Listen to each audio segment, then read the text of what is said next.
नमस्ते everyone, welcome back to the channel. जैसे कि आप आज के वीडियो टाइटल से देख सकते हैं, financial planning for women.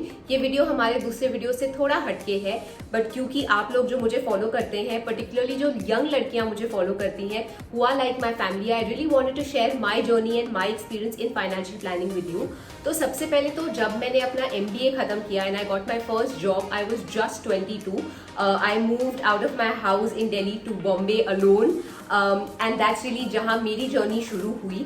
So when it comes to financial planning, उससे पहले मैं आपको एक चीज बताना चाहती हूँ। जो हम हमेशा बात करते हैं ना विमेन इक्वालिटी की, विमेन इक्वालिटी ऑलवेज स्टार्ट्स हमारे से खुद।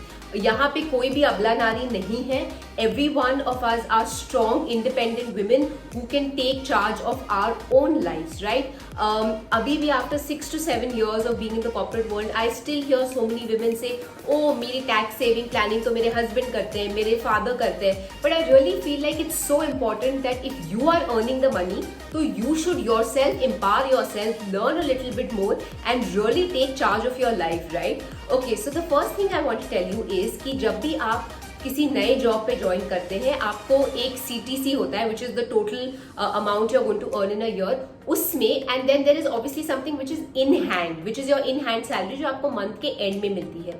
तो सबसे पहले जब भी आप कोई जॉब ज्वाइन करें, आपकी जो इन हैंड सैलरी आती है, and in my first year, when I got my first month salary, the first thing me and my father did is he sat and he actually explained to me कि salary के क्या क्या components होते हैं, PF में कितने पैसे जाते हैं, मैं कौन से टैक्स स्लैब में हूँ, मुझे कितना टैक्स देना पड़ेगा पर मंथ पे। So I really got a good understanding कि एक्चुअली वो जो सैलरी आपको बताई जाती है वर्सेस जो आपकी इन हैंड सैलरी होती है, उसमें वो डिफरेंस क्यों होता है, right. So that's the first thing. The second thing is कि बेस्ड ऑन जो मेरी इन हैंड सैलरी थी, जो मुझे मंथ के एंड में आ रही थी, आई सेट अप 2 टाइप के गोल। एक था मेरा मंथली गोल कि ठीक है, हर month I want to save XYZ amount of money, and then at the end of the year I want to save जो भी था मेरा एक टारगेट। तो मैंने फर्स्ट ईयर में सिर्फ ये 2 टारगेट्स रखे थे, and then obviously as I went forward after 2 or 3 years, then I started setting out longer term targets in terms of okay, in the next 10 years I want to do this, I want to start planning for my retirement, and things like that. And the thing is ki now I know when you're at 26 27 you're saying I want to plan for my retirement, but that's the right way. यही सही तरीका है। आप जितना जल्दी planning start करेंगे, उतना the more careful you will be with where you're spending your money, right? So the second thing is set goals for yourself, और अगर आप उस गोल से बहुत आगे पीछे जा रहे हैं, then just be careful about where you're spending your money. The third thing is that when you start working, you immediately start getting a call from credit card companies कि ये कार्ड ले लो, वो कार्ड ले लो, and that really makes you feel like oh I should have a credit card. And जैसे ही आपके पास वो credit card आता है, वहां से एक साइकिल शुरू होती है, where you go, you want to buy something, you know कि इस महीने मेरे पास पैसे नहीं है, so you buy it on credit, and then the next month you have to pay that, and your credit card bill keeps going up. So the first thing I want to tell you is that actually for the first 3 years of my career, I did not have a credit card.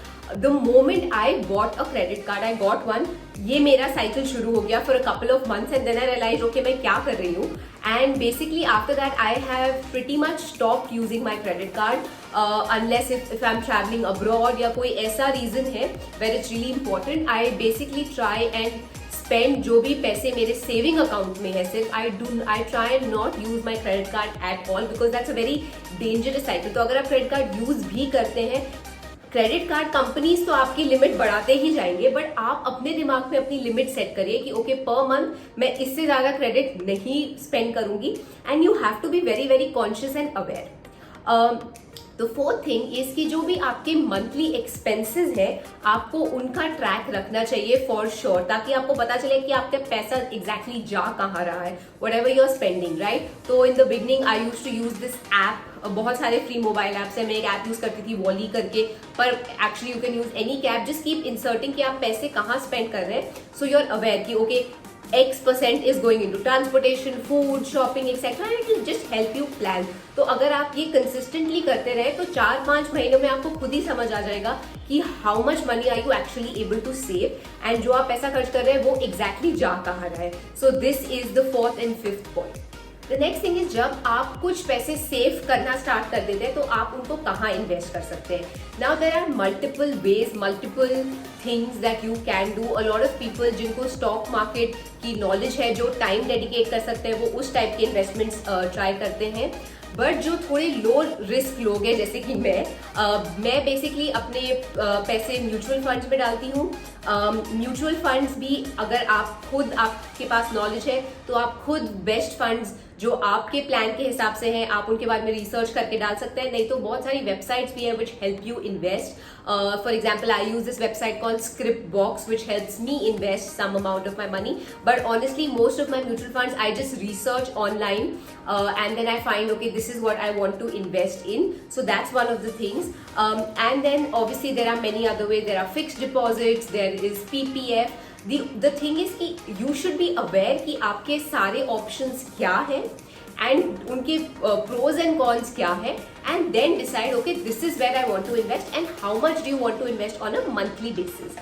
Right. So mutual funds का मुझे सबसे बड़ा benefit ये लगता है कि वो धीरे आप अगर लॉन्ग पीरियड के लिए इन्वेस्ट करें तो रिटर्न्स काफी अच्छे होते हैं. So do read up a little more about mutual funds.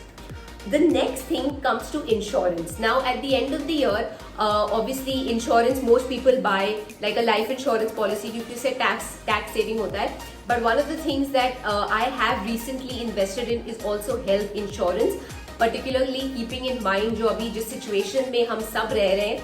And I think health insurance is extremely important for young couples, young people. और जितना जल्दी आप health insurance लेंगे उतना better it will be. The older you get, the harder it is, the more high your premiums are, etc. So that's another thing. Be sure to have the right insurance policy. Again guys, there is enough and more resources on Google for each of these topics जिसके बारे में discuss करी हूँ. What I am trying to do is just make you aware of everything so you at least know where to get started. तो जो सबसे important चीज मैं आपको कहना चाहती हूँ कि चाहे आप सिंगल हैं, आप खुद का रेंट भर रहे हैं, या आपकी शादी हो चुकी है and therefore you are living with your husband, always remember कि even if you are married, it's a partnership, right? Both of you need to contribute equally to the house. And as a woman, it is very important कि आप financially independent हो. It's very important कि you have your own money, you have your own savings. You know कि अगर मेरे पास पैसे मैं कहाँ invest कर रही हूँ, वो कहाँ जा रहे हैं, मुझे कितना return मिल रहा है, मेरे financial goals क्या है, how long will it take me to achieve them. All of these things are super important for you as women so that you stay empowered. And that's really the biggest advice that I can give any young girl there. Be in charge of your life. Be driven, be passionate about your career. Choose a career which you love. And make sure that you can always stand on your own feet. You are supporting your parents, you're supporting your husband, you're supporting your in-laws. And just make sure that you are truly an example of equality.